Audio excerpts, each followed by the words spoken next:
Chapter 9. The Face of Death. I must have fallen asleep from exhaustion. When I awoke I was very hungry, and after busying myself searching for fruit for a while, I set off through the jungle to find the beach.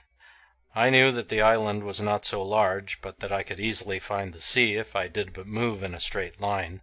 But there came the difficulty, as there was no way in which I could direct my course and hold it, the sun of course being always directly above my head, and the trees so thickly set that I could see no distant object which might serve to guide me in a straight line. As it was, I must have walked for a great distance, since I ate 4 times and slept twice before I reached the sea. But at last I did so, and my pleasure at the sight of it was greatly enhanced by the chance discovery of a hidden canoe among the bushes, through which I had stumbled just prior to coming upon the beach. I can tell you that it did not take me long to pull that awkward craft down to the water and shove it far out from shore. My experience with Ja had taught me that if I were to steal another canoe I must be quick about it and get far beyond the owner's reach as soon as possible. I must have come out upon the opposite side of the island from that at which Ja and I had entered it, for the mainland was nowhere in sight.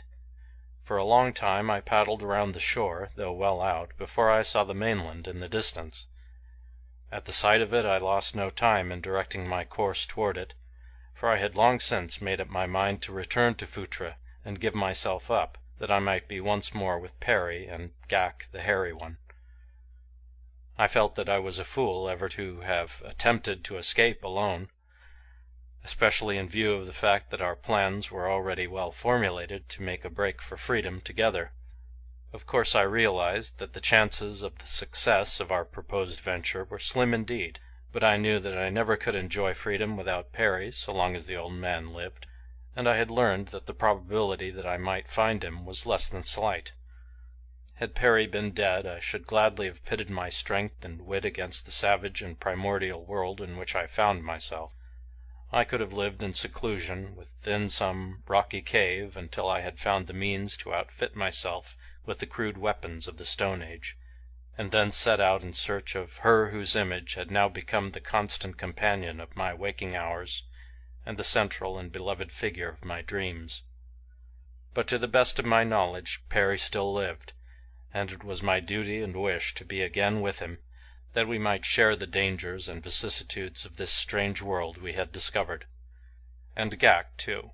The great shaggy man had found a place in the hearts of us both, for he was indeed every inch a man and king. Uncouth perhaps, and brutal too, if judged too harshly by the standards of effete 20th century civilization, but withal noble, dignified, chivalrous, and lovable. Chance carried me to the very beach upon which I had discovered Ja's canoe, and a short time later I was scrambling up the steep bank to retrace my steps from the plain of Phutra. But my troubles came when I entered the canyon beyond the summit, for here I found that several of them centered at the point where I crossed the divide, and which one I had traversed to reach the pass I could not for the life of me remember. It was all a matter of chance, and so I set off down that which seemed the easiest going, and in this I made the same mistake that many of us do in selecting the path along which we shall follow out the course of our lives, and again learned that it is not always best to follow the line of least resistance. By the time I had eaten 8 meals and slept twice, I was convinced that I was upon the wrong trail, for between Phutra and the inland sea I had not slept at all, and had eaten but once. To retrace my steps to the summit of the divide and explore another canyon seemed the only solution of my problem, but a sudden widening and levelness of the canyon just before me seemed to suggest that it was about to open into a level country, and with the lure of discovery strong upon me, I decided to proceed but a short distance farther before I turned back. The next turn of the canyon brought me to its mouth, and before me I saw a narrow plain leading down to an ocean. At my right the side of the canyon continued to the water's edge, the valley lying to my left, and the foot of it running gradually into the sea where it formed a broad, level beach. Clumps of strange trees dotted the landscape here and there, almost to the water, and rank grass and ferns grew between. From the nature of the vegetation I was convinced that the land between the ocean and the foothills was swampy, though directly before me it seemed dry enough all the way to the sandy strip along which the restless waters advanced and retreated. Curiosity prompted me to walk down to the beach, for the scene was very beautiful. As I passed along beside the deep and tangled vegetation of the swamp, I thought that I saw a movement of the ferns at my left, but though I stopped a moment to look, it was not repeated, and if anything lay hid there, my eyes could not penetrate the dense foliage to discern it.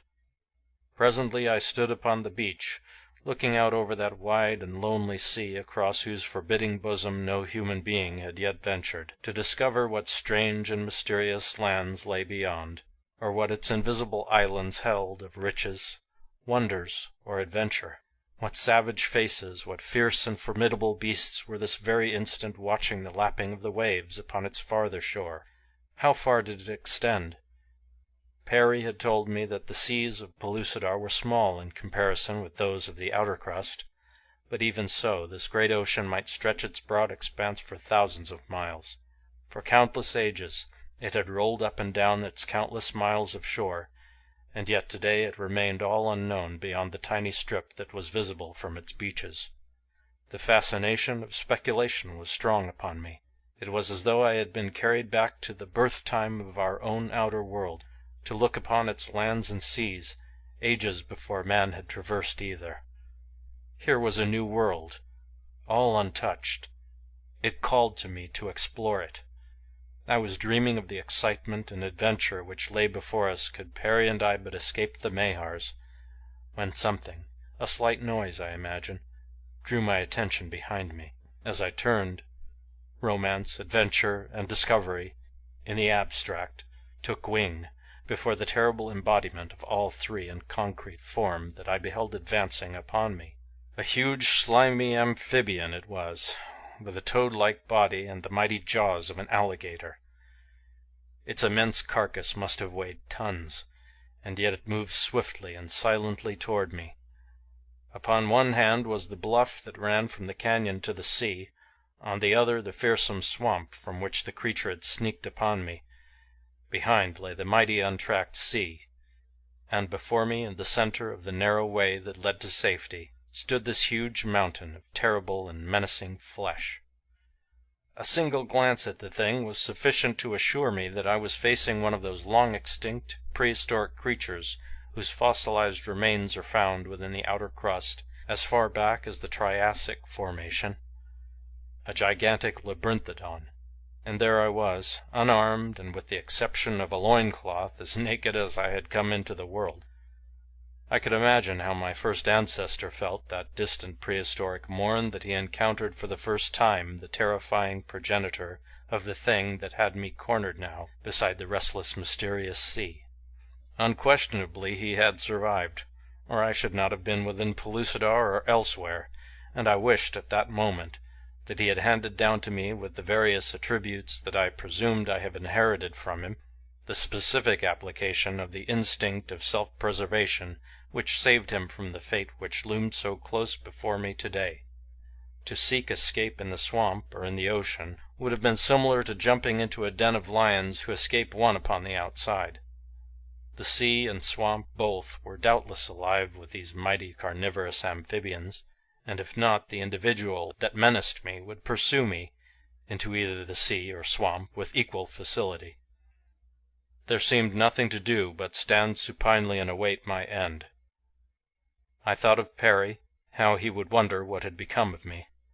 I thought of my friends of the outer world, and of how they all would go on living their lives in total ignorance of the strange and terrible fate that had overtaken me, or unguessing the weird surroundings which had witnessed the last frightful agony of my extinction. And with these thoughts came a realization of how unimportant to the life and happiness of the world is the existence of any one of us. We may be snuffed out without an instant's warning, and for a brief day our friends speak of us with subdued voices. The following morning, while the first worm is busily engaged in testing the construction of our coffin, they are teeing up for the first hole to suffer more acute sorrow over a sliced ball than they did over our, to us, untimely demise. The labyrinthodon was coming more slowly now. He seemed to realize that escape from me was impossible, and I could have sworn that his huge fanged jaws grinned in pleasurable appreciation of my predicament. Or was it in anticipation of the juicy morsel which would so soon be pulp between those formidable teeth? He was about 50 feet from me when I heard a voice calling to me from the direction of the bluff at my left. I looked and could have shouted in delight at the sight that met my eyes, for there stood Ja, waving frantically to me and urging me to run for it to the cliff's base. I had no idea that I should escape the monster that had marked me for his breakfast, but at least I should not die alone. Human eyes would watch me end. It was cold comfort, I presume, but yet I derived some slight peace of mind from the contemplation of it. To run seemed ridiculous, especially toward that steep and unscalable cliff, and yet I did so, and as I ran I saw Ja, agile as a monkey, crawl down the precipitous face of the rocks, clinging to small projections and the tough creepers that had found roothold here and there.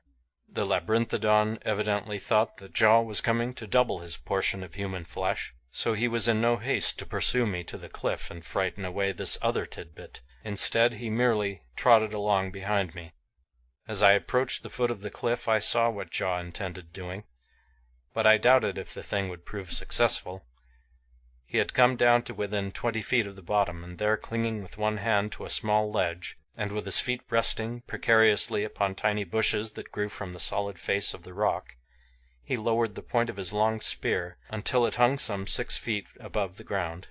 To clamber up that slim shaft without dragging Ja down and precipitating both to the same doom from which the copper-colored one was attempting to save me seemed utterly impossible, and as I came near the spear I told Ja so, and that I could not risk him to try to save myself. But he insisted that he knew what he was doing, and was in no danger himself. "The danger is still yours," he called, "for unless you move much more rapidly than you are now, the Sithic will be upon you and drag you back before ever you are halfway up the spear. He can rear up and reach you with ease anywhere below where I stand." Well, Ja should know his own business, I thought, and so I grasped the spear and clambered up toward the red man as rapidly as I could, being so far removed from my simian ancestors as I am.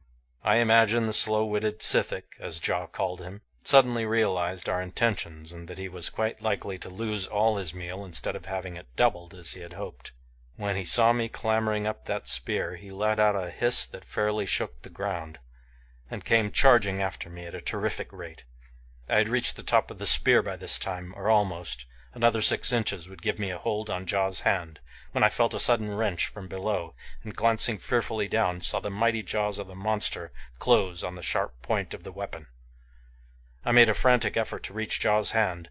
The Sithic gave a tremendous tug that came near to jerking Ja from his frail hold on the surface of the rock. The spear slipped from his fingers, and still clinging to it I plunged feet foremost toward my executioner. At the instant that he felt the spear come away from Ja's hand, the creature must have opened his huge jaws to catch me, for when I came down, still clinging to the butt end of the weapon, the point yet rested in his mouth, and the result was that the sharpened end transfixed his lower jaw. With the pain he snapped his mouth closed.